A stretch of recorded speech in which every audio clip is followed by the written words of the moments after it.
Assalamualaikum warahmatullahi wabarakatuh. Perkenalkan, nama saya Irfan Nurfediansyah dari kelas 1D Agribisnis.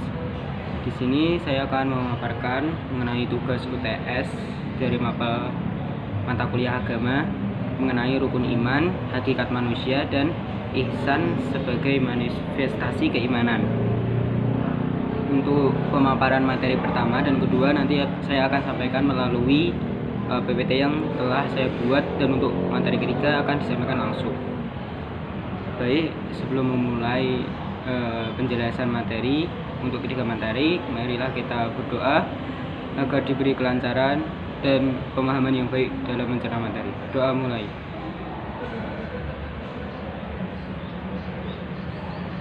Berdoa selesai.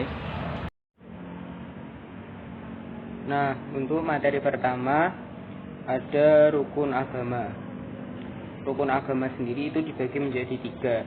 Ada iman, ihsan, dan Islam. Yang pertama ada iman. Apa sih iman itu? Iman adalah sebuah kepercayaan kepada Allah Subhanahu wa Ta'ala yang telah merasap ke dalam hati kita tanpa adanya keraguan di dalamnya. Di dalam iman sendiri ada yang namanya rukun iman. Rukun iman adalah asas-asas dalam agama Islam yang menjadi dasar pembentukan akidah. Asas-asas keimanan di dalam rukun iman berjumlah 6. Rukun iman sendiri telah dijelaskan dalam Al-Quran, surat An-Nisa ayat 136, yang artinya, wahai orang-orang yang beriman, tetaplah beriman kepada Allah dan Rasulnya, dan kepada kitab yang Allah turunkan kepada Rasulnya, serta kitab yang Allah turunkan sebelumnya.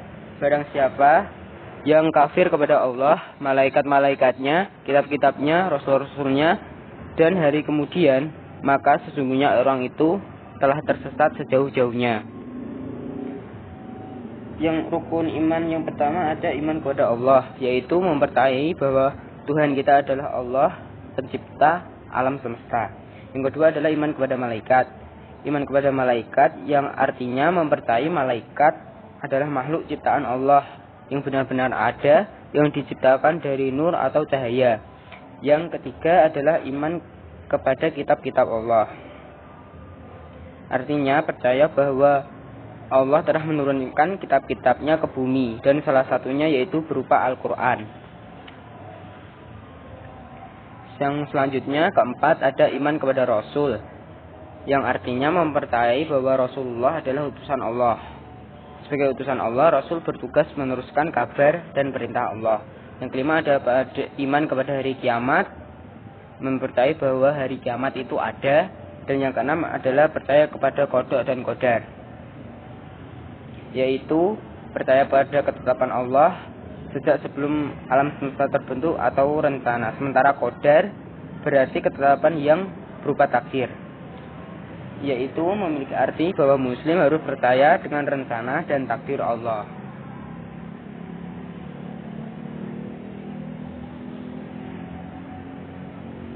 Selanjutnya ada Islam. Apa sih Islam itu? Islam adalah agama yang diturunkan Allah kepada Nabi Muhammad SAW untuk diikuti dan dianut oleh seluruh umat. Di Islam sendiri ada namanya rukun Islam, yaitu 5 hal dasar yang diajarkan dalam agama Islam. 5 hal dasar tersebut disampaikan dalam hadis Bukhari nomor 8, yang artinya dari Ibnu Umar radhiyallahu anhuma, dia berkata, Rasulullah shallallahu alaihi wasallam bersabda, Islam dibangun di atas 5 tonggak, syahadat la ilaha illallah dan syahadat Muhammadur Rasulullah, menegakkan sholat, membayar zakat, haji, dan puasa Ramadan. Berikut adalah 5 rukun Islam, yaitu ada yang pertama, membaca syahadat,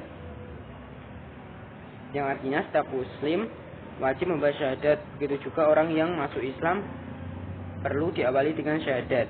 Apa sih syahadat itu? Syahadat artinya kesaksian, sehingga setiap muslim bersaksi bahwa ia percaya akan Allah.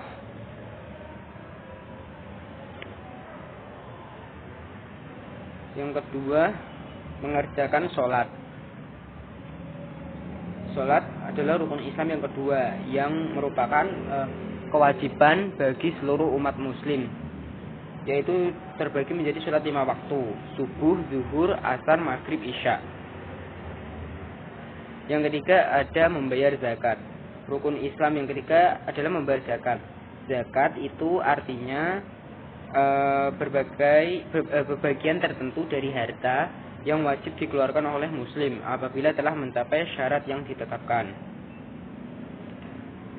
Terus nantinya zakat ditunaikan akan diberikan kepada golongan yang berhak menerimanya. Dalam Islam ada 2 macam zakat, yaitu zakat mal dan zakat fitrah.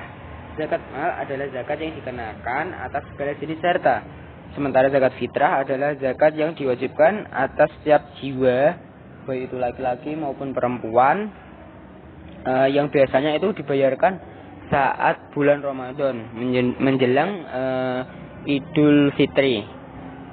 Yang keempat ada menjalankan puasa. Puasa yaitu salah satu rukun Islam yang nomor 4. Ya, setiap muslim, contohnya saja puasa Ramadan yang wajib dilakukan oleh setiap umat Islam. Terus yang kelima ada melaksanakan haji bagi yang mampu. Melaksanakan haji ke kota Mekah di Arab Saudi. Ibadah haji yang wajib hanya sekali dalam seumur hidup. Itu pun ibadah haji hanya bagi mereka yang mampu, yang telah tercukupi kebutuhan sehari-harinya, memiliki rezeki lebih untuk menunaikan ibadah haji. Untuk haji ini dikhususkan mungkin untuk orang-orang yang memiliki penghasilan lebih, ya, jadi tidak perlu memaksakannya.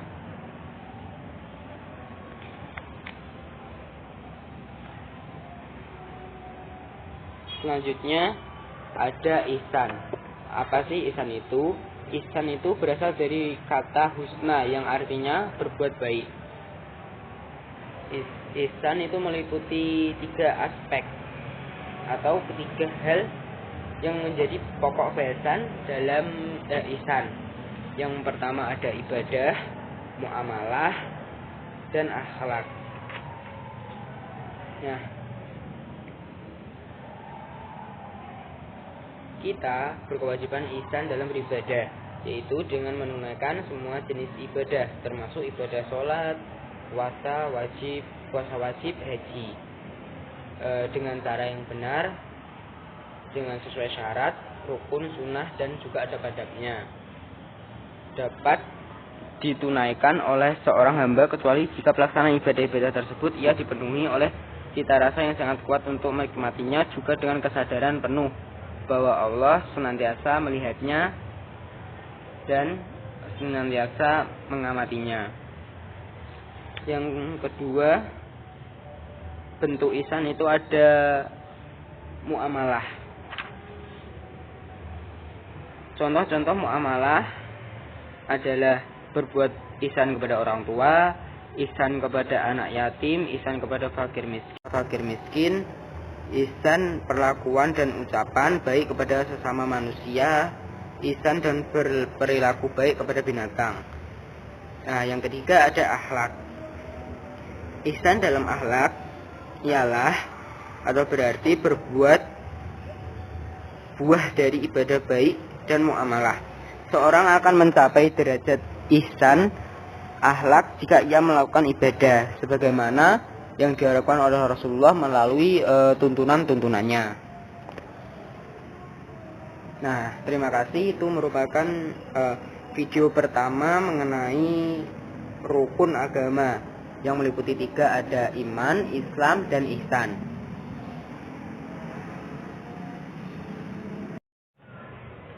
Nah, materi kedua yaitu tentang hakikat manusia. Materi kedua juga saya sampaikan melalui PPT agar lebih mudah dipahami dan didapati poin-poinnya, yaitu tentang hakikat manusia. Pengertian hakikat manusia dalam konsep Islam adalah makhluk yang diciptakan oleh Allah Subhanahu wa taala, memiliki berbagai potensi untuk tumbuh berkembang menuju kepada kesempurnaan. Dalam Al-Qur'an sendiri terdapat 3 kata yang merujuk pada manusia, yaitu al-bashar, al-insan, an-nas, dan bani Adam. Al-Bashar itu dijelaskan dalam Al-Quran yaitu berupa kulit, wajah, tubuh, yang artinya manusia mempunyai sifat-sifat kemanusiaan seperti makan, minum, dan kebahagiaan. Yang kedua ada al-insan. Secara etimologi, al-insan dapat diartikan sebagai harmonis, lemah lembut, tampak ataupun lupa. Kata al-insan memiliki dua makna, yaitu secara biologis manusia berasal dari unsur tanah melalui makan yang dikonsumsi dan melalui proses pembuahan. Kedua, secara psikologis manusia ditiup ruh dan diberikan berbagai potensi oleh Allah Subhanahu wa taala. Yang ketiga ada Bani Adam. Secara bahasa, Bani Adam adalah bentuk jamak dari ibnun, yaitu yang berarti anak. Bentuk dasarnya adalah banun atau banin. Tetapi karena berada pada posisi muaf atau diterangkan, huruf wawu nun pada kata banun tersebut harus dihilangkan.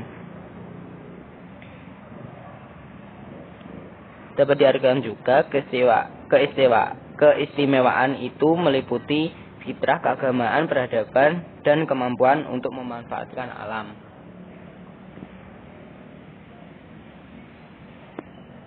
Selanjutnya ada fitrah manusia.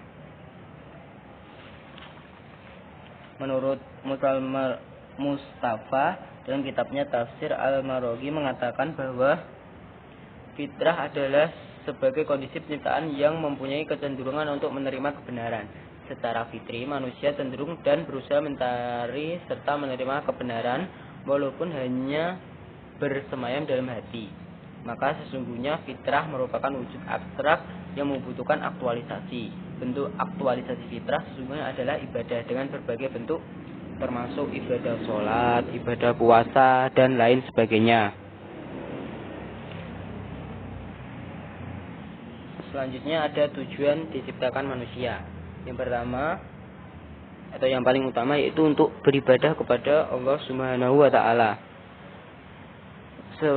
Tujuan penciptaan manusia yang paling utama adalah untuk beribadah dan bertakwa pada Allah. Manusia pada umumnya diciptakan untuk beribadah kepada Allah. Hal ini sesuai dengan dalil di Quran surat Al-Zariyat ayat 56 yang artinya, dan aku tidak menciptakan jin dan manusia melainkan supaya mereka mengerti kepadaku. Yang kedua ada sebagai pemimpin atau khalifah. Tujuan diciptakan manusia yaitu sebagai pemimpin yang memimpin makhluk lainnya di muka bumi ini. Ditugaskan untuk menjaga kedamaian, menjaga kemaslahatan dan kesejahteraan di dunia. Selanjutnya ada mengemban amanah. Tujuan penciptaan manusia yang ketiga adalah mengemban amanah. Tujuan berupa kesanggupan manusia memikul beban taklif yang diberikan Allah Subhanahu wa taala. Tujuan penciptaan manusia ini mendidik orang-orang beriman supaya selalu memelihara amanah dan mematuhi perintah Allah. Yang keempat ada agar manusia mengetahui kebesaran Allah. Tujuan penciptaan manusia adalah agar manusia sendiri dapat mengetahui kebesaran Allah melalui ciptaan-ciptaan lainnya. Ini meliputi pemahaman bahwa seluruh alam semesta seisinya termasuk manusia itu merupakan ciptaan Allah.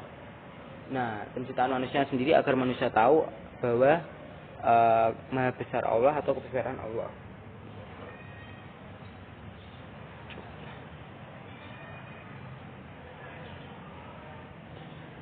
Itu merupakan maparan materi kedua tentang hakikat manusia.